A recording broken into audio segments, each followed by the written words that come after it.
নমস্কার বন্ধুরা, আমি অমিতাভ আর আপনারা দেখছেন স্পোর্টস লাভার অমিতাভ ইউটিউব চ্যানেল। তো গাইস, আজকের এই ভিডিওতে আবারও কিছু মোহনবাগানের ট্রান্সফার রিলেটেড আপডেট দেবো, যেই আপডেটটা নিয়ে তোমরা জানলে অনেকেই অবাক হয়ে যাবে। তো কিছুদিন আগেই আমি আপুইয়াকে নিয়ে একটা আপডেট দিয়েছিলাম, যেখানে বলেছিলাম যে আপুইয়া কিন্তু ইস্টবেঙ্গলের দিকে যেতে পারে, অর্থাৎ ইস্টবেঙ্গল কিন্তু আপুইয়াকে নেওয়ার জন্য একটু হলেও প্রস্তুত ছিল।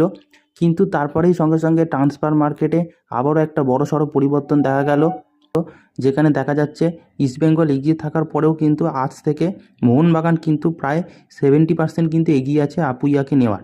কারণ আপুইয়াকে নেওয়ার জন্য যে হিউজ ট্রান্সফার ফিসটা দিতে হবে, সেটা কিন্তু মোহনবাগান দিতে কিন্তু পুরোপুরিভাবে তৈরি। ইস্টবেঙ্গল পুরো তৈরি না থাকলেও কিন্তু মোহনবাগান কিন্তু পুরো তৈরি আছে আপুইয়াকে সেই ট্রান্সফার ফিসটা দেওয়ার জন্য এবং তাদের নিজেদেরকে দলে টেনে আনার জন্য। তো এই মুম্বাই সিটি এফসির যদি মিডফিল্ডটাকে যদি মোহনবাগানে নিয়ে আসা যায়, তাহলে মোহনবাগানের মাঝমাঠ কিন্তু আরও অনেক স্ট্রং হয়ে যাবে।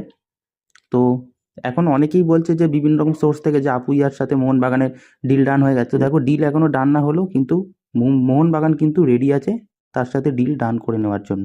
নেক্সট যে আপডেটটা দেবো সেটা হচ্ছে এবছরের মতো তো ইডেন গার্ডেনে আইপিএল শেষ হয়ে গেল, এবং শুধু এবছরের জন্য নয়, পরের বছরও কিন্তু কলকাতা নাইট রাইডার্স ইডেন গার্ডেনে হোম গ্রাউন্ড হিসেবে খেলবে না।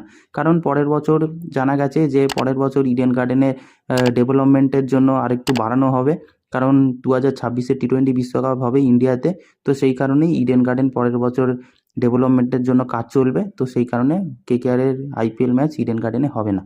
তাহলে কেকেআরের হোম গ্রাউন্ড কোন মাঠে দেওয়া হবে? তো এই মুহূর্তে পশ্চিমবঙ্গের পাশাপাশি যে দুই প্রতিবেশী রাজ্য আছে, সেটা একটা হচ্ছে উড়িষ্যা আর একটা হচ্ছে অসম। তো এই অসমের গুয়াহাটি ক্রিকেট স্টেডিয়াম আছে আর উড়িষ্যার ক্রিকেট স্টেডিয়াম আছে। তো এই দুটো ক্রিকেট স্টেডিয়াম কিন্তু খুবই পপুলার এবং অনেক ইন্টারন্যাশনাল ম্যাচও হয়েছে। তো আমার মনে হয় এই দুটোর মধ্যে যে কোনো একটার মধ্যে হয়ে যেতে পারে।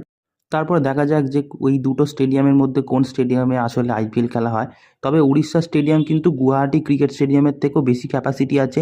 ওড়িশা স্টেডিয়ামে 45,000 ক্যাপাসিটি এবং গুয়াহাটি ক্রিকেট স্টেডিয়ামে কিন্তু 37,800 ক্যাপাসিটি।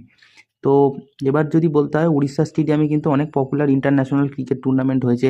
এছাড়া অনেক পপুলার টুর্নামেন্ট, বিভিন্ন রকম ফুটবল টুর্নামেন্টেরও আয়োজন হয়, তো আবার বিভিন্ন কনসার্টেরও আয়োজন হয়। আবার গুয়াহাটি ক্রিকেট স্টেডিয়ামের কথা যদি বলি, গুয়াহাটি ক্রিকেট স্টেডিয়ামে কিন্তু এবছর আইপিএলেরও আয়োজন হয়েছে। আবার আগের বছর আইসিসি ক্রিকেট ওয়ার্ল্ড কাপেরও ওয়ার্ম আপ ম্যাচগুলো হয়েছে। তো দুটো স্টেডিয়ামই কিন্তু মোটামুটি ভালো ক্রিকেট খেলার জন্য। তো এবার বিসিসিআই যেটা ডিসাইড করবে, এই দুটোর মধ্যে কিন্তু যে কোনো একটা হতে চলছে পরের বছর আইপিএলে কেকেআরের হোম গ্রাউন্ড। তো এই ছিল আজকের ভিডিও। এরকম আরও ফুটবল ক্রিকেট রিলেটেড আপডেট পাওয়ার জন্য অবশ্যই চ্যানেলটাকে সাবস্ক্রাইব করে বেল আইকন অল করে রাখো। তো দেখা হচ্ছে পরের ভিডিওতে।